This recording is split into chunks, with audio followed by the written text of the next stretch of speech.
Hi, good evening all. കുറച്ച് ലേറ്റായിപ്പോയി വീക്കിന് announce ചെയ്യാൻ. കാരണം സിറ്റുവേഷൻസ് അറിയാം. ഇന്നലെ നമ്മളുടെ സെമിനാർ ഉണ്ടായിരുന്നു എറണാകുളത്ത് വെച്ച്. ഒരു എന്താ പറയുന്നത്, നല്ല വിജയമായിരുന്നു നമ്മുടെ സെമിനാർ. വിചാരിച്ചതിനേക്കാൾ ആൾക്കാർ ഒത്തിരി പേര് കടന്നു വന്നു. എല്ലാവരുമായിട്ട് സൗഹൃദം പങ്കിടാൻ സാധിച്ചു. അതുപോലെ തന്നെ കുറേ കാര്യങ്ങൾ നമുക്ക് സംസാരിക്കാം. അതായത് നിത്യജീവിതത്തിലെ നമ്മുടെ ട്രേഡിംഗ് ലൈഫിൽ, നിത്യജീവിതത്തിൽ നമ്മൾ കൊണ്ട് നടക്കുന്ന ട്രേഡിംഗ് ലൈഫിൽ എന്തൊക്കെ കാര്യങ്ങൾ നമുക്ക് പാലിക്കണം, അങ്ങനെയാണെങ്കിൽ എങ്ങനെ വിജയിക്കാൻ പറ്റും എന്നുള്ളതിനെ പറ്റിയൊക്കെ നമുക്ക് ഒത്തിരി സംസാരിക്കാനും കാര്യങ്ങൾ ഷെയർ ചെയ്യാനും നിങ്ങളുടെ ആശങ്കകൾ പങ്കുവെക്കാനും അതിന് എനിക്കറിയാവുന്ന ഉത്തരങ്ങൾ നൽകുവാനൊക്കെ നമുക്ക് ഇന്നലെ ഒരുമിച്ച് സാധിച്ചു. എല്ലാവർക്കും അത് ഉപകാരപ്പെട്ടു എന്ന് വിചാരിക്കുന്നു. എന്തെങ്കിലും പോരായ്മകളുണ്ടെങ്കിൽ നിങ്ങൾക്ക് എന്നോട് നേരിട്ട് പറഞ്ഞാൽ അടുത്ത പ്രാവശ്യം നമുക്കത് കറക്റ്റ് ചെയ്യാം എന്ന് വിചാരിക്കുന്നു. ഓക്കെ, അപ്പം എല്ലാവർക്കും വളരെയധികം ഉപകാരപ്പെട്ടു വിചാരിക്കുക. പങ്കെടുത്തവർ ജസ്റ്റ് താഴെ ഒന്ന് കമൻറ്റ് ചെയ്യുക. നിങ്ങൾ കമൻറ്റ് ചെയ്യാൻ മറക്കരുത്. അപ്പം കാരണം ഈ കമൻറ്റിന് വേണ്ടി നോക്കിയിരിക്കുന്ന ധാരാളം ആൾക്കാർ കാണും.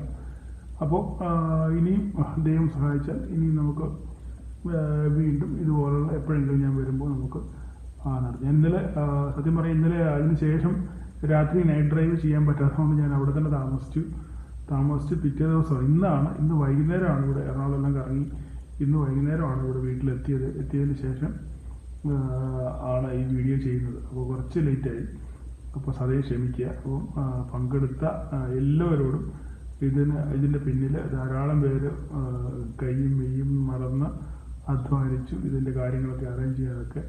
അവരോടൊക്കെ എല്ലാവരോടും നമ്മുടെ ഗ്രൂപ്പിൻ്റെ പേരിൽ നന്ദി അറിയിക്കുന്നു. ഒത്തിരി പറഞ്ഞ് വലിച്ചു നീട്ടി നിങ്ങളെ മുഷിപ്പിക്കുന്നില്ല. നമുക്ക് ജസ്റ്റ് വീക്കിലി ആൻസറിലോട്ട് നമുക്കൊന്ന് കടന്നു വരാം. ഇത് നമ്മൾ ഇന്നലെ വരച്ചിട്ട ചാർട്ടുകളൊക്കെയാണ്. ഇതെല്ലാം കളയാൻ നമുക്ക് ഡെയിലി സംഭവത്തിലോട്ട് വരാം. നമുക്ക് ഡെയിലിയിലോട്ട് വരാം. ഡെയിലിയിലോട്ട് വന്നു കഴിഞ്ഞാൽ നിങ്ങൾക്ക് മനസ്സിലാവും, കഴിഞ്ഞ ദിവസം മാർക്കറ്റ് ഒരു ഹൈ ക്രിയേറ്റ് ചെയ്തു അല്ലേ?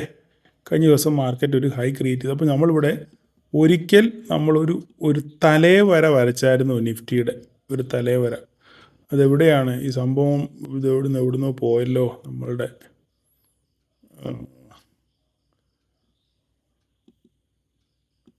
കഴിഞ്ഞ ദിവസം നമ്മൾ ഒരു തലേവര വരച്ചായിരുന്നു അല്ലേ? തലേവര നമ്മുടെ ഈ സാധനമാണ് നമ്മുടെ തലേവര.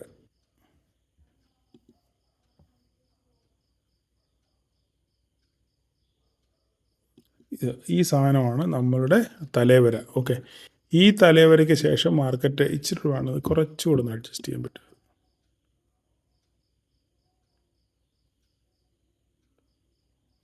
ഇതാണ് നിഫ്റ്റിയുടെ തലേവര. ഈ തലേവര നമ്മൾ ശ്രദ്ധിച്ചിട്ടേക്കണം. ഞാൻ അതിൻ്റെ കളറൊന്ന് മാറ്റിയിട്ടേക്കാം. ആ ബ്ലൂ ലൈൻ ഇട്ടേക്കാം. ഓക്കെ, ഇതാണ് തലേവര. ഇതൊരു 24,848 അല്ലെങ്കിൽ 24,850 എന്ന് പറയുന്ന ഈ ഒരു ലൈൻ നമ്മുടെ തലേവരയാണ്. നമ്മൾ വളരെ ശ്രദ്ധിക്കണം. ഇതിന് ശേഷം കഴിഞ്ഞ ദിവസം ശരിക്കും ശ്രദ്ധിച്ച് നോക്കി കഴിഞ്ഞാൽ മനസ്സിലാവും, കഴിഞ്ഞ ദിവസം മാർക്കറ്റ് വലിയ ഒരു ബുള്ളിഷ് കഴിഞ്ഞ ആഴ്ച തന്നെ നൽകി. 2, 4, 5 ഓക്കെ, ഫസ്റ്റ് ഡേയിൽ തിങ്കളാഴ്ച നല്ലൊരു ബുള്ളിഷ് സെറ്റപ്പ് നമുക്ക് നൽകി. അതിനുശേഷം ഒരു ബെയറിഷ്, പിന്നെ ഒരു കൺസോൾട്ടേഷൻ, പിന്നെയും ഒരു ബ്രേക്കൗട്ട് നൽകി, വീണ്ടും ഒരു നല്ല സ്ട്രോങ് ക്യാൻഡിൽ ഫോം ചെയ്തു. അതിനുശേഷം നെക്സ്റ്റ് ഡേ കൺസോൾട്ടേഷൻ ആയിരുന്നു.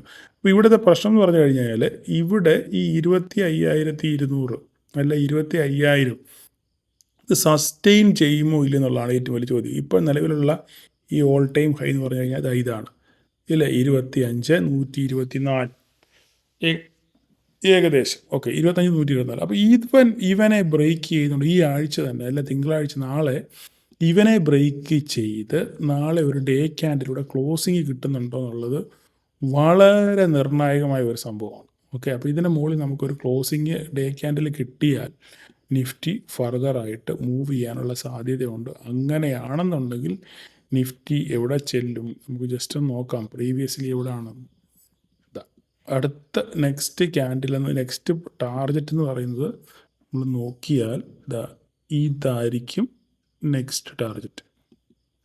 ഇത് 25,339 1 അതിനുശേഷം ഉള്ള ടാർഗറ്റ്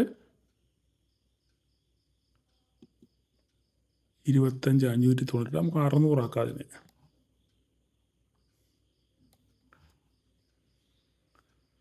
10 610 കിടന്നുണ്ട്.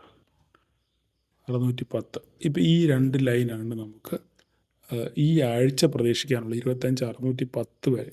അതിനുശേഷം മുകളിലോട്ട് പോകുന്നുള്ളത് ഞാൻ വരയ്ക്കുന്നില്ല, കണ്ടറിയാം. ഓക്കെ, ഇതാണ് നമുക്ക് വീക്കിലിയിൽ നമുക്ക് ഉള്ളത്. പക്ഷേ ഇത് വീക്കിലിയിൽ ഈ ടാർഗറ്റൊക്കെ ഹിറ്റ് ചെയ്യണമെന്നുണ്ടെങ്കിൽ 25,000 സസ്റ്റെയിൻ ചെയ്യണം. അതായത് ഇന്ന് ഈ പ്രീവിയസ് ഈ റീസെൻറ്റ് ഹൈ എന്ന് പറഞ്ഞാൽ എത്രയാണ്? റീസെൻറ്റ് ഹൈ എന്ന് പറയുന്നത് 25,124. 25,124 മുകളിൽ ഒരു ഡേ ക്യാൻഡിൽ സസ്റ്റെയിൻ ചെയ്താൽ നമുക്ക് 25,610 വരെ കാണാനുള്ള സാധ്യത ഉണ്ട്. പക്ഷേ 25,124 മുകളിൽ സ്ട്രോങ് ആയിട്ടൊരു ഡേ ക്യാൻഡിൽ ക്ലോസിങ് കിട്ടണം. ഇല്ലെന്നുണ്ടെങ്കിൽ സാധനം നേരെ താഴോട്ട് തന്നെ പോരും. നേരെ താഴോട്ട് വന്നാൽ നമുക്ക് നോക്കാനുള്ളത് ഏകദേശം ഈ ഒരു റേഞ്ച് ആയിരിക്കും. ഇത് 24,539 ആ റേഞ്ച് വരെ വരാനുള്ള സാധ്യതയുണ്ട്. വീക്ക്ലി ബേസിസിൽ ഈ റേഞ്ച് വരെ വരാനുള്ള സാധ്യത വളരെ. ഞാൻ എന്തുകൊണ്ടാണ് ഈ വരച്ചെന്ന് വെച്ചാൽ ഇവിടെ ഇത് ക്രോസ് ചെയ്ത് സസ്റ്റെയിൻ ചെയ്യില്ല. പക്ഷേ ഇവിടെ നല്ല റെസിസ്റ്റൻസ്, ഇവിടെ ഒരു സപ്പോർട്ട്, ഇവിടെ ഒരു റെസിസ്റ്റൻസ്, ഇവിടെ ഒരു സപ്പോർട്ട്, ഇവിടെ ഒരു സപ്പോർട്ട്. അപ്പോൾ ഇതെല്ലാം കൂടെ കോമൺ ആയിട്ട് വരയ്ക്കുമ്പോഴാണ് നമുക്ക് ഇവിടെ ഒരു ലൈൻ കിട്ടുന്നത്. ഇത് നമ്മൾ വീക്ക്ലി ബേസിസിലാണ് പറയുന്നത്. അങ്ങോട്ട് ഈ ഒരാഴ്ചത്തെ കാര്യമാണ് പറയുന്നത്. ഇത് ബ്രേക്ക് ചെയ്ത് കഴിഞ്ഞാൽ പിന്നെ നമുക്ക് തലവര നമ്മൾ മാനിക്കണം. അപ്പോൾ ഇത്രയുമാണ് വീക്കിലിയിൽ നമുക്ക് നിഫ്റ്റിക്കകത്ത് പറയാനുള്ളത്. നമുക്ക് ഒരു ഇൻട്രാഡേ കൂടെ നോക്കിയേക്കാം. ഇൻട്രാഡേ നോക്കി കഴിയുമ്പോൾ ഇൻട്രാഡേ ഞാൻ സംഭവിക്കാൻ പോകുന്നത് അതിൽ ഇൻട്രാഡേ സംഭവിക്കാൻ പോകുന്നത് നിങ്ങൾക്ക് നാളെ ഞാൻ ഈ പറഞ്ഞ ഇതാണ് 25,124 ബ്രേക്ക് ചെയ്യണം. 25,124 ബ്രേക്ക് ചെയ്തെങ്കിൽ മാത്രമേ നമുക്ക് മുകളിലോട്ടൊരു ട്രേഡ് നമുക്ക് പറയാൻ പറ്റത്തുള്ളൂ. ഇവിടെ കൺസോളിഡേഷനാണ്. ഈ കൺസോളിഡേഷൻ ബ്രേക്ക് ചെയ്തത് ഇവിടെ ഇത് 24,954. ഈ 24,954 ബ്രേക്ക് ചെയ്ത് താഴോട്ട് പോയെങ്കിലേ നമുക്ക് താഴോട്ടൊരു ട്രേഡ് നമുക്ക് നോക്കാൻ പറ്റത്തുള്ളൂ. മുകളിലോട്ട് നോക്കണമെങ്കിൽ ഇന്ന് 25,124 ഇതിനകത്ത് കൺസോളിഡേറ്റ് ചെയ്യുകയാണെന്നുണ്ടെങ്കിൽ മാർക്കറ്റ് നമുക്ക് നോ ട്രേഡിങ് സോണാണ്. അല്ലെങ്കിൽ ഇവിടെ വന്ന് തിരിച്ചു വരണം, അല്ലെങ്കിൽ ഇവിടെ തട്ടി നേരെ തിരിച്ച് കയറിപ്പോകണം, അല്ലെങ്കിൽ ഇവിടുന്ന് റിജക്ഷൻ വന്ന് തിരിച്ചു വരണം. ഏതെങ്കിലും ഈ 2 പോയിന്റിൽ മാത്രമേ നമുക്ക് ട്രേഡ് ഉള്ളൂ. അത് നമ്മൾ മനസ്സിലാക്കണം. ഞാൻ സെമിനാറിൽ പറഞ്ഞ കാര്യങ്ങളൊക്കെ നിങ്ങൾക്ക് ഓർമ്മയുണ്ടെന്ന് വിചാരിക്കുന്നു. അപ്പം എൻട്രിക്ക് വേണ്ടി കാത്തിരിക്കുക. അത് എത്ര തവണ എൻട്രി കിട്ടിയില്ലെന്നേ ഉള്ളൂ. എൻട്രിക്ക് വേണ്ടി കാത്തിരിക്കാൻ ശ്രമിക്കുക. അപ്പം ഇത് കഴിഞ്ഞിട്ട് ഫർദർ നമുക്കൊരു ഇത് നോക്കണമെന്നുണ്ടെങ്കിൽ ജസ്റ്റ് ഒരു ടാർഗറ്റ് വരച്ചിട്ടേക്കാം. നമുക്ക് നോക്കാം ഇവിടെയാണെന്ന്. ഇത് തന്നെയാണ് ഒരു നെക്സ്റ്റ് ഒരു ടാർഗറ്റ് എന്ന് പറയാനുള്ളത്. ഈ പോയിന്റ് തന്നെയാണ്. എന്തുകൊണ്ടാണ് ആ പോയിന്റ് വരച്ചത്? നിങ്ങൾ നോക്കിയാൽ മനസ്സിലാകും. ഇവിടെ ഒരു സപ്പോർട്ടുണ്ട്, ഇവിടെ ഒരു റെസിസ്റ്റൻസ് ഉണ്ട്, ഇവിടെ 2 അടുത്തുണ്ട്, ഇവിടെ ഒക്കെ ഉണ്ട്. അപ്പോൾ അങ്ങനെയാണെങ്കിൽ ഇവിടെ വന്നും തട്ടി കളിക്കാനുള്ള സാധ്യത വളരെ കൂടുതലാണ്. അപ്പോൾ നമുക്ക് അവിടെ ഒരു വര വരച്ചിട്ടേക്കാം. 24,807 24,954 ബ്രേക്ക് ചെയ്ത് കഴിഞ്ഞാൽ ഫസ്റ്റ് 24,807 വരാനുള്ള സാധ്യത കൂടുതലാണ്. അതിന് ശേഷം താഴോട്ട് പോകുകയാണെന്നുണ്ടെങ്കിൽ പിന്നെ നമുക്ക് അന്നേരം വഴിയെ നമുക്ക് നോക്കാം. ഓക്കെ, അപ്പോൾ എന്തായാലും നിങ്ങൾ നോക്കി. ഞാൻ ഈ കുറച്ച് തിരക്കിലായതുകൊണ്ടാണ് ഇങ്ങനെ വളരെ പെട്ടെന്ന് ഞാനിങ്ങനെ പറഞ്ഞു പോകുന്നത്. 1-2 ദിവസം കൂടി ഞാൻ തിരക്കിലായിരിക്കും തിരിച്ച് പോകുന്നത്. ഞാൻ ബുധനാഴ്ച തിരിച്ച് അങ്ങ് എത്തിയതിന് ശേഷം നമുക്ക് വളരെ വിശദമായിട്ടും വളരെ കൂലങ്കഷമായിട്ട് ഇതിനെപ്പറ്റിയൊക്കെ ചിന്തിക്കുക. എങ്കിലും നിങ്ങൾക്കൊരു ഐഡിയ കിട്ടാൻ വേണ്ടി എന്നെ കാത്തിരിക്കുന്ന ഒത്തിരി പേരുണ്ടെന്ന് എനിക്കറിയാം. മെസ്സേജ് ധാരാളം വന്നു. അതുകൊണ്ടാണ് ഞാൻ പറയുന്നത്, നിങ്ങൾ നാളെ എന്തായാലും ഇത് ശ്രദ്ധിക്കുക. ഇത് ബ്രേക്ക് ചെയ്താൽ മാത്രം ട്രേഡ് ചെയ്യാൻ ശ്രമിക്കുക. അല്ലെങ്കിൽ ഈ പോയിന്റിലെത്തി തിരിച്ച് റിജക്ഷൻ വരുമ്പോഴോ ഇവിടുന്ന് തിരിച്ച് റിവേഴ്സ് ചെയ്യുമ്പോഴും മാത്രമേ നിങ്ങൾ ട്രേഡിനെ പറ്റി ചിന്തിക്കാവൂ. അല്ലാതെ നിങ്ങൾ ട്രേഡ് ചെയ്യരുത്. നഷ്ടത്തെ ലഘൂകരിക്കാൻ വേണ്ടി ശ്രമിക്കുക. അല്ലാതെ പ്രത്യേകിച്ച് വേറെ എനിക്കൊന്നും പറയാനില്ല. ഓക്കെ, അപ്പം നമുക്ക് ബാങ്ക് നിഫ്റ്റി കൂടെ ഒന്ന് നോക്കാം. ബാങ്ക് നിഫ്റ്റിയിൽ നമ്മുടെ റേഞ്ചിനകത്ത് തന്നെയാണ് ബാങ്ക് നിഫ്റ്റി നിൽക്കുന്നത്. കൂടുതലൊന്നും പറയാനില്ല. 55,493 അത് ബ്രേക്ക് ചെയ്തെങ്കിൽ മാത്രമേ നമുക്ക് ഫർദറായിട്ട് മുകളിലോട്ട്. ഇനിയിപ്പോൾ ഇതിൻ്റെ ഒരു ആവശ്യമില്ല. ഓക്കെ, ഇതിപ്പം 55,114 55,493 എങ്ങോട്ട് ബ്രേക്ക് ചെയ്യുന്നു, അല്ലെങ്കിൽ ഞാൻ ഈ പറഞ്ഞ പോലെ തന്നെ ഇവിടെ വന്ന് തട്ടി തിരിച്ച് കയറുമോ മുകളിൽ തട്ടി തിരിച്ചായിട്ട് ഇറങ്ങുമോ, ഇത് നോക്കിയെങ്കിൽ മാത്രമേ ബാങ്ക് നിഫ്റ്റിക്കകത്ത് നമുക്കൊരു ട്രേഡ് ഉള്ളൂ. വേറെ കൂടുതലൊന്നും ഒത്തിരി പറയാനില്ല. അതുപോലെ തന്നെ നിഫ്റ്റി ഫിൻ നിഫ്റ്റിക്കകത്തിൽ മിഡ് ക്യാപ്പിനകത്തിൽ ഈ പറയുന്നത് പോലെ നമ്മുടെ റേഞ്ചിനകത്താണ് ഈ സാധനം നിൽക്കുന്നത്, നമ്മൾ വരച്ച റേഞ്ചിനകത്ത്. അപ്പോൾ ഏതെങ്കിലും ഒരു റേഞ്ചിൽ എത്തി റിജക്ഷൻ വരുമെന്ന് നോക്കുക. ഒന്നുകിൽ ഇവിടെ എത്തി, ഇത് വേണം കുറച്ച് താഴോട്ടിറക്കാം. ഓക്കെ, ഈ റേഞ്ചിലെത്തി റിജക്ഷൻ വരുമോ അല്ല ഇവിടെ വന്ന് സപ്പോർട്ട് തിരിച്ച് കയറുമോ എന്നുള്ളത് നിങ്ങൾ നോക്കുക. ഇതൊന്ന് കറക്റ്റ് ചെയ്യാമെന്ന് പറയും. ഇതാണ് നമുക്ക് പറയാനുള്ളത്.